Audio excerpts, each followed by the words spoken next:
Oh, I tell you, it really was a young person's business, because if you can picture, NBC was in the RCA building, which is at 50th Street between 5th and 6th Avenues. And at that time, CBS was at 485 Madison, which was at 52nd Street and Madison Avenue. So if you were lucky enough to do a show and finish a show at NBC and you had a rehearsal for something at CBS, you really had to have your track shoes on. And if you had a conflict, in other words, if they started without you, which they sometimes did, then you had to really fly. What about holding the elevator? Oh, yes, you'd sometimes have to have the elevators hold. We'd run so like that the instant we were, finished with whatever we did, they would take us downstairs and we wouldn't have to stop, for the regular stops. It was, as I say, you had to be...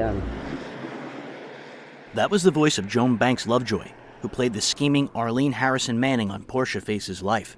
The big fun that I got, because I was playing a heavy on Portia Faces Life, and I really enjoyed that much more than the Good, Clean, Fun Girl. They're much more interesting. And Ed Byron was the producer-director of Mr. District Attorney. And whenever he had a juicy, heavy part, he would cast me for it. And he was a wonderful director, and he and Jerry Devine, who was the writer, Jerry is out here now. This is your FBI? No. Gangbusters? This was Mr. District Attorney with Justin. But outside of Mary as an extension of myself, really, the most fun I had was when I got a chance to play against myself and do the heavies and do the nasty, dirty girls. I had a good time doing that. During World War II, Joan was all over New York radio. But you see, those days, we didn't have the kind of arrangement we have now. There was the show and the repeat. So that if you did a daytime show and you were on at 10 o'clock in the morning, then you had to repeat for the West Coast 3 hours later. So Kaufman's drugstore was very big for coffee, and Colby's was great for us gin rummy players in between shows. The sad end of that was that if you did a show at night that went from 10 to 11, let's say, then you had to stay no matter where you lived, and we were living in Connecticut, which was quite a long commute at that point, and we had to stay until 1 o'clock and get off the air at 2 o'clock to do the show for the West Coast. So the hours, were kind of weird when you were doing the nighttime stuff. But during the day, work, as you all know, no matter what any of us does, work begets work. And those of us that were in at the beginning of commercial radio, as it finally, evolved, we all were learning our business, and we all got pretty good at it, and the more experience we got, the more in demand we were. So I don't know you could call that cliquish, but I would say pretty much the same people worked over and over again. It was very hard, for instance, for a Broadway actor to come over and compete with the skilled radio people, because the technique was different, and they didn't quite catch on to it. On Portia Faces Life, Lucille Wall played Portia Blake, a young woman lawyer who battled corruption in the small town of Parkerstown. The show debuted with a crisis on October 7, 1940, and throughout its entire nearly 11-year run, the crisis never ended. The show moved to CBS in April 1944, and on D-Day it was airing weekdays at 2 p.m. The run on CBS would be relatively brief, as on October 3, 1944, Portia Faces Life would move back to NBC. Friends, we know that on this eventful day, all our listeners will want to follow the news as closely as possible. So during the next 15 minutes, our program, Portia Faces Life, will be interrupted whenever we have fresh word for you.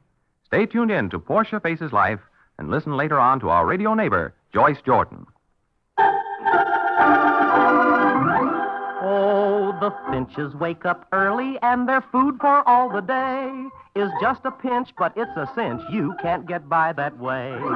Eat a good breakfast, do a better job each day. And to make sure it's a good breakfast, not a bird breakfast, build it around toasty brown, malty-rich grape nuts flakes or rich hot brown grape nuts wheatmeal. Both are whole grain cereals, both are basic 7 foods.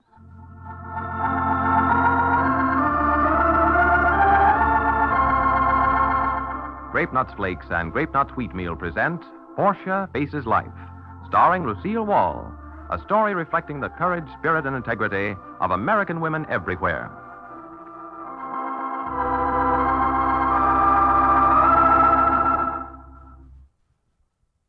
Now for the story of Goldilocks and the Three Bears, a modern version presented by Grape Nuts Flakes.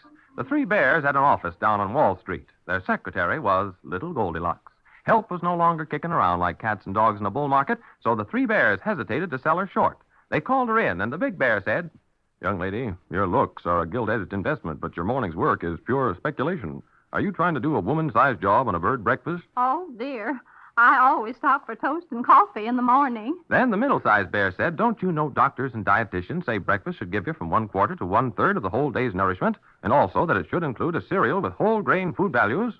And Goldilocks said, Dear me, nobody ever told me. Then the little bear said, "Never mind, my dear. Toasty brown, malty-rich grape nuts flakes are that kind of a cereal. Delicious to eat and chock full of iron, niacin, and vitamin B1, plus some protein. Now here's a bowlful with milk and fruit. You eat a good breakfast and do a better job. What happened, Goldie herself will tell you." I've included crisp grape nut flakes in my good breakfast ever since. Now I'm a broker myself. We all need a good breakfast to make good, so get delicious, nutritious, ready-to-eat grape nuts flakes. Eat a good breakfast, do a better job.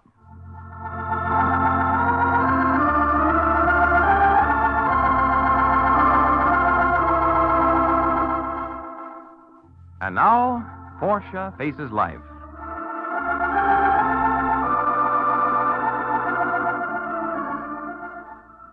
The fact that Colonel Wakefield was in Parkerstown and waiting at Portia's office escaped Miss Daisy. She was still too stunned by what Portia had told her to believe it could be real. Dickie was in danger. Someone known as the Hair Doctor was trying to get him into trouble to force Portia to give up a thing called the Campbell Formula. Now, at 25 after 11, Portia comes in the door of her law office to be met by Christie's hurried explanation. Oh, Mrs. Blake, I honestly didn't know you were back already. You said when you left yesterday it wouldn't be until tomorrow or the next day. It's all right, Christy. Yes, but that Colonel Wakefield, I'm afraid I wasn't very polite to him. I just the same as told him to mind his own business. It's all right, dear. Now, don't be upset about it. Where is he? He's in your office. After he talked to you, I apologized and asked him to sit down, but he won't. He's in there now, pacing the floor. Well, I'll go in. Do you want me to bring my notebook, Mrs. Blake? No, thank you, Christy. And if anybody calls or comes in, say I'm busy. I won't be able to see anybody until after lunch, about, 1:30. All right, Mrs. Blake. Well, Colonel Wakefield, good morning. Well, But it's Mrs. Manning now, isn't it? Mrs. But how did you... Colonel Wakefield, you've seen him. Yes. When? About an hour and a half ago in Cleveland. His train stopped there for 10 minutes. He's all right, isn't he? Of course he is. That's a silly question. I saw him just this morning. Yes, he told me how he left without your knowing. It was better that way. And at least we had 12 whole hours. Just 12 hours. After the time you waited and what you've gone through, Oh, I no, don't... Colonel Wakefield. You don't understand, and I can't tell you. That's what he said, too. It's something that belongs to us, and we can't share it with anybody else. There just aren't any words. I'm so glad the two of you had sense enough to do it. You know, he's changed, Portia. Changed? Yes, he's quieter, more certain. It's good to see him that way, knowing the job he's got ahead of him when he gets into Germany. He'll do his job, Portia. And what's more, he'll be back someday. Yes. He will be back someday. You sound as sure as he was. I am sure. But that isn't why you're in Parkerstown. No. The reason is the Hair Doctor. And Karen Zaharoff. Oh. I'm leaving this country after tomorrow. Be gone at least 3 months. Walter said Karen had given her word. She'd turn the doctor in as soon as she had the proof that he planned to frame your son in order to get the Campbell formula. But I'm afraid to trust Karen, even though the arrest of the Hair Doctor means saving her own skin. You're perfectly right, Colonel Wakefield. She can't be trusted. She has absolutely no intention of reporting the Hair Doctor. How do you know? She told me so. A little after 4 this morning. What's that? She came to the Dalrymple summer place after Walter had left. She doesn't know you're married. Oh, yes. That's why she's going to help the Hair Doctor frame Dickie, even if it means taking her chances with the Nazis afterwards. Oh, so that's the size of it. Yes, that's it. Portia, getting the Campbell formula is merely an important sideline. His real job in this country is to create disunity, and he has a fertile field. For some of us are greedy, and a great many intolerant. If the Herr Doctor and the organization he's so skillfully built up can channel that disunity, he can do an immense service for his fatherland. A greater service than any of us might realize until it was too late. You understand, then, what I'm driving at. Well, the danger is pretty obvious, isn't it? Germany can still win the peace, even though she loses the war. If victory finds us torn apart with race riots, labor trouble, distrust of our statesmen, and hatred for each other. And what a break that would be for Germany. Yes, and it's the Herr Doctor's job to help make that break for her. That's why this time we've got to be sure he's behind bars, where he belongs. He must not get away. There's one way of making certain that he doesn't. Portia, if you're thinking what I think you are, no, you can't do it. You said the Herr Doctor mustn't get away this time. If we let him go ahead with his plan, we'll have all the evidence we need to arrest and convict him. But the boy is your son. You didn't have to remind me of that, Colonel Wakefield. Yes, Dickie is my son. But I'm not the only mother who... I'm not the only one. But he's just a child. The best plane spotter on Malta during the time the Germans were bombing that island 3 and 4 times a day was a little girl of 8. One of the cleverest operatives in the French underground was a boy of 10. In Norway, Yugoslavia, and Greece, when a boy's Dickie's age, he's already carrying a gun. This is Dickie's war, too. And the world we win will be his world someday. He can't learn any younger what a price human beings have to pay when they let evil become so strong that there's no answer left but the answer of force. You mean you let him go through with it? Is it a question of letting? This is something that has to be done. Like Walter going back to Germany. And Dickie and I can do it. Yes. Yes, I believe you can. You see, the Herr Doctor has no intention of harming Dickie physically. The idea is to put the child in such a position that it can be used as a club over me. But the very moment that he attempts to use that club, he puts in our hands all the evidence that we need. Now, if Dickie understands the situation, he knows what he has to do and why, he can't possibly be harmed by it. Portia, how well do you know the Herr Doctor? I've never met him. He's ruthless and clever. For that reason, should I be afraid of him? I just want to make sure that you know what you're getting into. Colonel Wakefield, if I didn't know, if I wasn't absolutely sure that I could handle this thing, do you think for 1 minute I'd let Dickie get involved? I know what I'm facing. And I know how important it is that the thing be done. You know, at the time, I wondered what made Manning so sure that he'd come back again. Now I begin to understand. It's because you're worth living for. And because he knows you'll be waiting for him. Now, if you've got a pencil and a piece of paper there, I want to give you a phone number. It's Walnut 800. The minute you have the goods on the Herr Doctor, call that number. You'll be picked up inside of 10 minutes. Walnut 800. I'll remember. It's a funny thing. What? I should be worried. What with my going out of the country day after tomorrow. But I'm not. I'm that sure of you, Portia Manning. Portia Manning. That was sweet of you. And to show you how sure I am, can you wait here 10 minutes? It won't take me any more. Oh, where are you going? To the bank for the Campbell formula. I want you to take it with you when you go.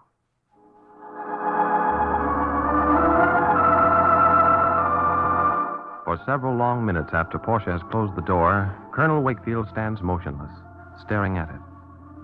She's given him the Campbell formula to show how sure she is that she can handle the affair of the Herr Doctor.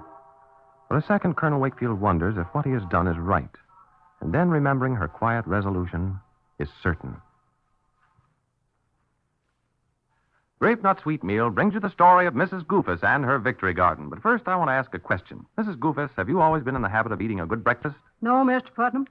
Most I ever ate was a roll and coffee. Remember that, folks. All right, Mrs. Goofus, go on. Well, friends, a victory garden only takes about an hour a day. But with a man and 5 young'uns, well, I just didn't seem to have the strength. You neglected your garden? Well, not after the dream I had. I dreamt the weeds choked out my garden and then my neighbors. And soon they ate up the township, the county, the state, and the United States. I was going to be shot for a saboteur. Then you woke up. I did. And I got hot grape nut sweet meal. Now I eat a good breakfast and do a better job. Yes, ma'am, your breakfast should include a cereal like Hot Grape Nut Sweet Meal, which gives you iron, niacin, extra vitamin B1, plus some protein. And it cooks in just 3 minutes flat. So eat a good breakfast, do a better job. feature luscious hot grape nut sweet meal.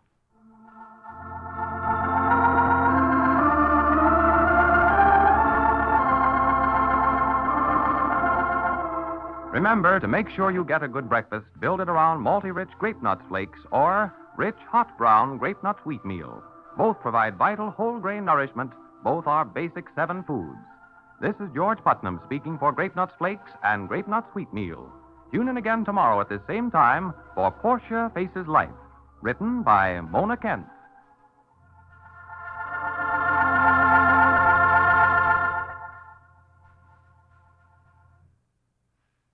Men, the best ships in the world are in the service of the United States Merchant Marine. There's a place for you on one of them. An urgent need exists for men to be trained for service in all departments: deck, engine, stewards, radio, and purser-pharmacist mates. Graduates will receive standard wages, war risk insurance, and reemployment rights. Upon completing your training course, you'll be assigned to merchant vessels performing the job on whose success hinges the fate of democracy and the United Nations. Men who man our cargo ships are doing the vital job of freighting tons of arms and equipment to back soldiers fighting over there. Age limits for training are from 16 to 17 and a half and 26 to 35 and a half years. Stewards will be accepted up to 50 years. If you're eligible, report to your local United States Maritime Service enrolling office and then join the Merchant Marine today.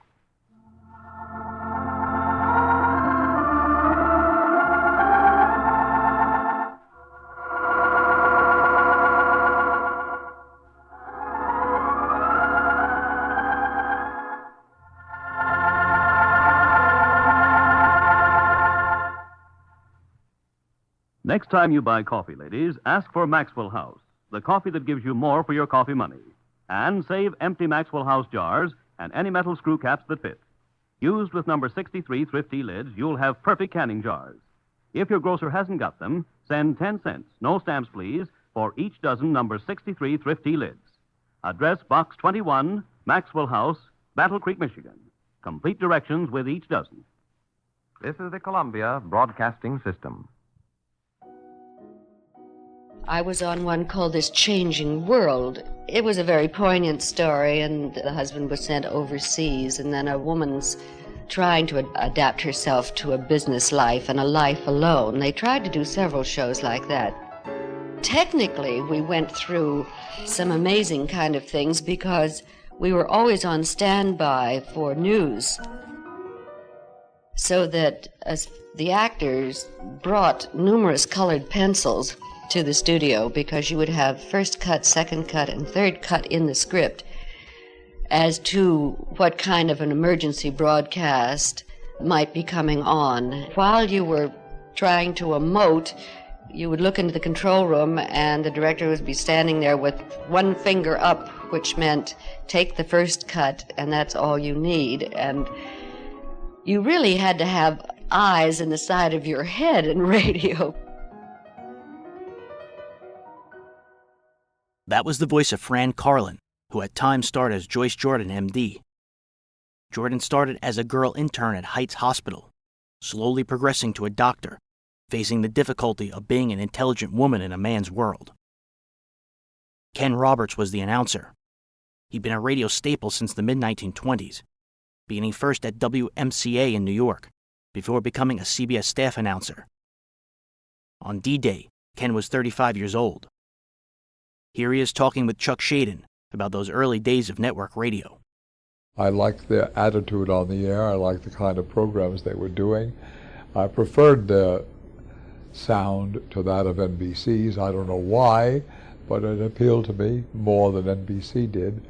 And so I went to CBS and arranged for an audition, which they were giving in those days. And I did my audition, and I was hired that day by CBS. My first assignment was to sign on the station at 7:30 in the morning. That was the first thing I remember that I had to do. I would get up at 6 or so I could get there in time, put the station on the air, and then news had not started as yet. Most of the programs were music or drama.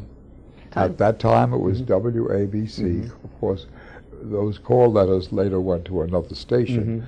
But CBS was originally WABC, And after some years, it was changed to WCBS. Yes. That was in New York, of course. The Columbia Broadcasting System in those years was a program supplying entity. They supplied programs to WOR as well as to WABC and other stations throughout the country.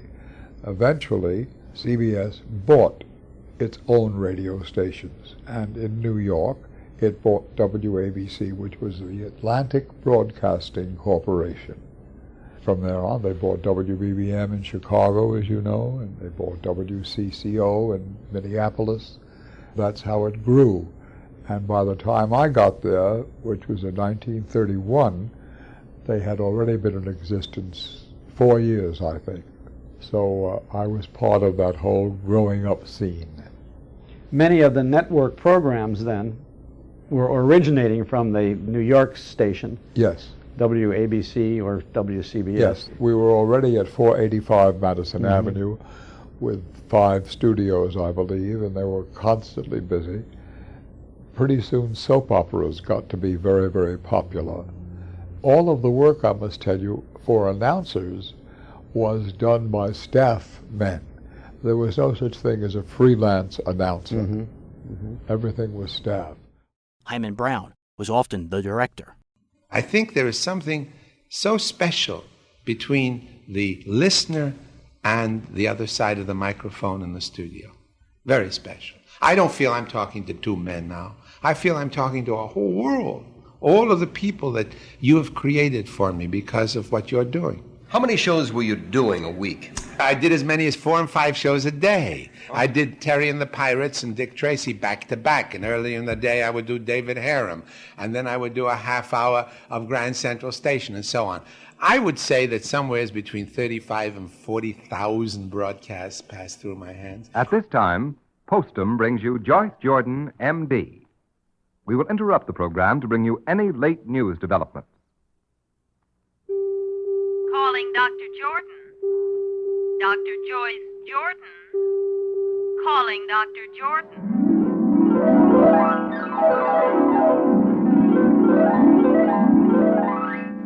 Joyce Jordan, M.D.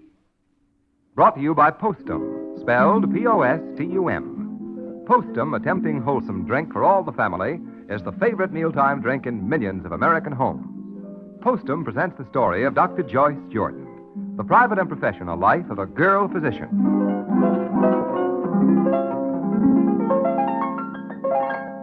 Tell me, ladies, do little things bother you?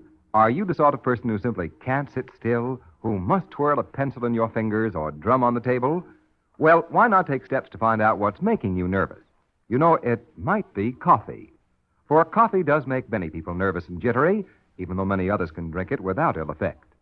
And if you think coffee might be causing your trouble, switch to Postum for a while. Postum contains no caffeine or other stimulant that could possibly upset anyone's nerves. And boy, will you enjoy your switch to Postum. After one whiff of its tantalizing aroma, one sip of its lusty flavor, you'll agree that Postum is one of the best mealtime drinks you've ever met up with. So if coffee is the cause of your nervousness, drink Postum regularly instead of coffee. And after you've given Postum a fair trial, see if you're not much less jittery. See if you don't feel much calmer and more easygoing thanks to your switch from coffee to delicious, well-tasting Postum.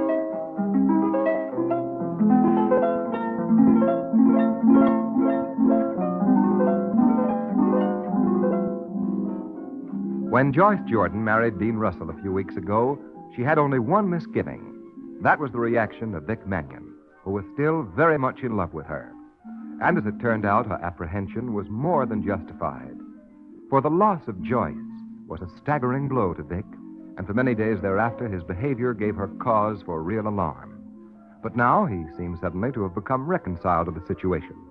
And it may be because in Carol Brewster, the attractive society girl who now works as a welder in the cargo plane factory, Vic has been able to find an interest that takes his mind off Joyce, for the time being at any rate. It's late afternoon now, and Joyce has just left her office for the day. When she reaches the end of the long corridor, she turns to the right. But as she does so, she collides with someone coming from the opposite direction. For goodness sake, Vic. Why, Joyce. Well, this is a break I've been waiting for. In my arms, after all. What are you headed for? I'm on my way to the new house. Oh, you moved in already? Just about. This will be our first day there. Wow, congratulations. Thanks, Vic. I put in a hard day here, so I'm leaving a little early. Sure, why not? Take it easy. I'm afraid the hardest part of the day is still ahead. How come? Oh, I want to do some cleaning up before Dean gets there. Cleaning? You're not going to tackle that house alone. No, I'm having Mary help me. Oh, the one who takes care of your office? Mm-hmm. I'd be lost without her. Well, I won't keep you. Don't overdo it. I'll try not to. So long, Vic.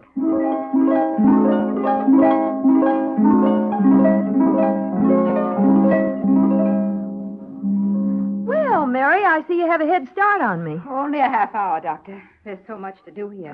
Isn't there, though? I thought we'd better start as soon as possible. Oh, here. Let me help you with the table. No, don't bother. I can manage.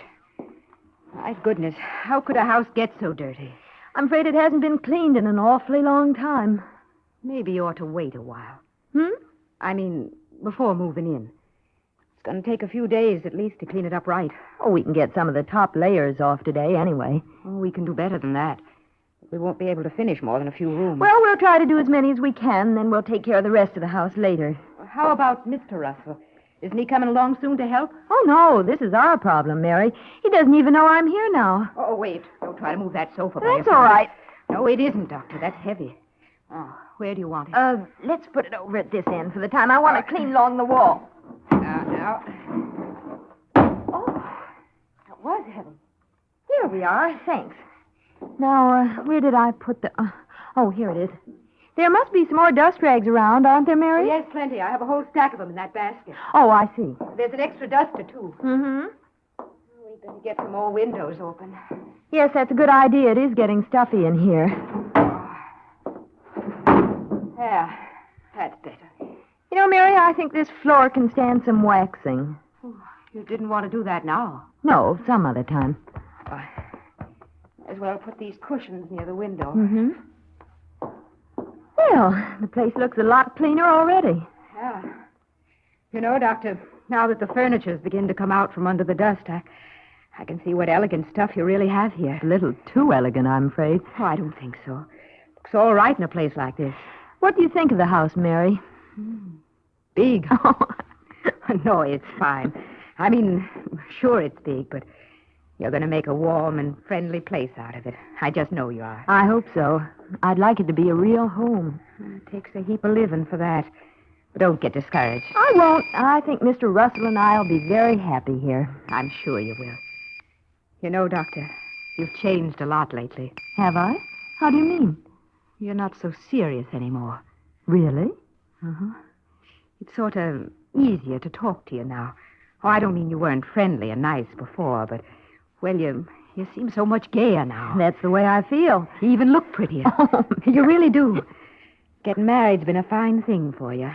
I wouldn't be surprised that's what did it. Then you recommend marriage? That I do, Doctor. I recommend it highly.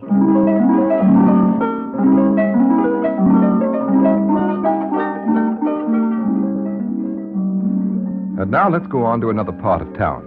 Vic Mannion and Carol Brewster are spending the evening together. It's a little after 9. They've already had dinner, and we find them walking along the riverfront. What are you thinking, Carol? You picked a beautiful evening. Oh, that was easy. Oh? I arranged it with the weatherman. Oh, I see. We exchange little favors now and then. Uh-huh. Well, he was very obliging. Yeah. He promised me a wonderful moon for tonight. There it is, on the job. I've never seen it quite so brilliant before. We get some nice moons in Preston. So I'm discovering.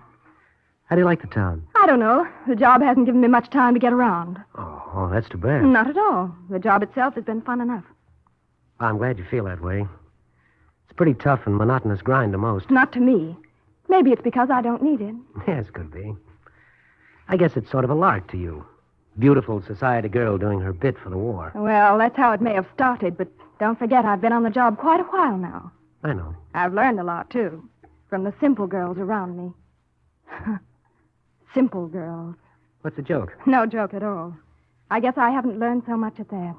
Why, what do you mean? Well, I thought my days of snobbery were over, but I guess those things die pretty hard. Well, we all have a trace of it. Well, I'm afraid I've a little more than that. It's a funny thing. What? I actually do know better. And yet, at the bottom, I just can't help feeling superior. That's not surprising. You really are. Thanks. But I've got a pretty good line on Carol Brewster. She doesn't fool me for a second, even if she does others. Aren't you underselling yourself? After all, I have been with you a number of times now. Well, then you must have been taken in by it, too. I've always been able to put on a good act. Well, it didn't sound like one. You seem to know a good deal. Oh, yes, I know all the smart answers. But I don't really know anything. I seem smart and sophisticated, but I'm really scared and confused. And very insecure. That's Carol Brewster. That last part is probably most of us. Would you know? Well, don't be surprised. I might be putting on an act myself. Why don't you tell me about it? I said I might be. Oh, I forgot. You're the strong, silent type. Do I give you the impression of strength, too? Is that the act? Pretending a strength you don't feel can be quite handy at times. And difficult. I've been getting a lot of practice lately. Oh? It is a beautiful evening. Yes, there's something very attractive about the moon's reflection in the water. Mm-hmm. Don't you want to talk about it? What? Never mind. Maybe I'll tell you a story someday. I can wait. Did you ever hear of the psychologist Carl Jung? Quite a famous man. Yes, of course. He's just a name to me, though. Why? Well, he had a very interesting idea. Oh? It was his theory that the main drive we have in life is to compensate for some weakness that we have. I don't know how true that is generally, but it explains a lot for me. How's that? Well, I'd have to go back quite a way to the time I was a puny kid with all the remembered beatings and... Well, anyway, I've had a drive to be strong, to get ahead, to be top man somehow. Well, you're right up there now. Yeah. And now that I am? So what? Is that it? Yeah, pretty much. I look back on it now and I... Well, they tell me, though, I have accomplished a few things in my time. At least I can be really proud of what I've been able to do right here for the war. You certainly can. Maybe that's reason enough for everything. Vic, Yeah? would you like to put your arms around me? I'm sorry I shouldn't have done that. Why not, Vic?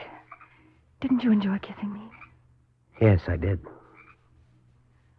More than I care to admit.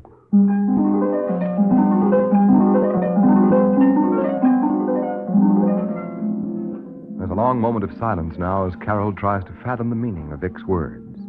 And as she looks up at him with the moon shining full on her face, she makes an appealing figure indeed. Then Vic takes her hand and they continue walking along the river's edge. In just a moment, we'll tell you about tomorrow's chapter. Ladies, here are some famous first words you're going to be hearing again and again from your family this summer. When friend husband comes home from work, his first words will be... Gosh, it's hot.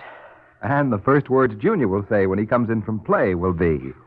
It's hot out. And Grandma will come home from shopping and greet you with... I've never seen such a hot day. Well, when you hear these famous first words, you'll certainly make a hit if you're Johnny on the spot with the last word in cooling refreshment, iced postum. Why, just looking at a tall, tinkling, frosted glass of iced postum is almost as refreshing as a mountain breeze, a cool dip and a summer shower all rolled into one. And tasting iced postum is something to write poetry about. It has the heartiest, most delicious flavor you ever tasted. And the extra swell thing about iced postum is that you can give it to your family any time they feel like having cooling refreshment without any trouble to you. For you can make a whole pitcher full of iced postum at a time, put it away in the icebox, and it'll keep perfectly for hours. So get some postum from your grocers today. Either regular postum, which is ground for pot, percolator, or drip maker, or instant postum, which dissolves instantly with boiling water. And whenever your family feels like having a long, cold drink, serve them that beat-the-heat treat, iced postum.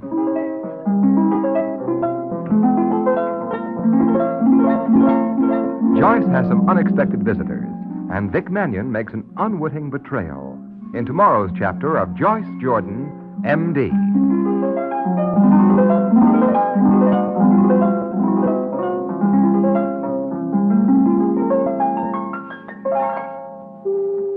Dr. Jordan.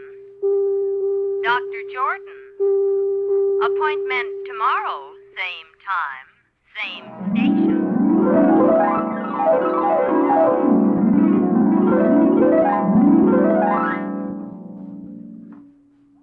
Sing a song of La France.